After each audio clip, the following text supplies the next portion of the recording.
ಇದ್ರ ಬಗ್ಗೆ ಈಗ ಪ್ರಧಾನಿ ಮೋದಿಯವರು ಅವತ್ತಿನ ದಿನಕ್ಕೆ ಇಂದಿರಾ ಗಾಂಧಿ ಆದರು, ಅದಾದಮೇಲೆ ರಾಜೀವ್ ಗಾಂಧಿ ಆದರು. ಕಾಂಗ್ರೆಸ್ಸು ಬಿ ಜೆ ಪಿ ಅನ್ನೋದಕ್ಕಿಂತ ಅವ್ರ ಹತ್ರ ಎಲ್ಲ ಒಂದು ಆ ಎಬಿಲಿಟಿ ಇತ್ತು. ಬಟ್ ಇವತ್ತಿನ ದಿನ ಇವ್ರನ್ನ ನೋಡಿದ್ರೆ ಮೋದಿ ಬಿಟ್ಟರೆ ನಮಗೆ ಅಂಥ ಪ್ರಧಾನಿ ಕ್ಯಾಂಡಿಡೇಟ್ ಯಾರು ಕಾಣಿಸ್ತಾ ಇಲ್ಲ ಮೇಡಮ್ ಇಲ್ಲಿ ಕಾಂಗ್ರೆಸ್ಸಲ್ಲಿ.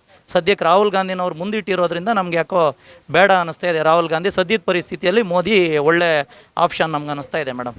ರಾಜ್ಯದಲ್ಲಿ ಕೊಟ್ಟಿರುವಂತಹ ಅಷ್ಟು ಗ್ಯಾರಂಟಿಗಳು ನಿಮಗೆ ಇಷ್ಟ ಆಗಿದೆಯಾ?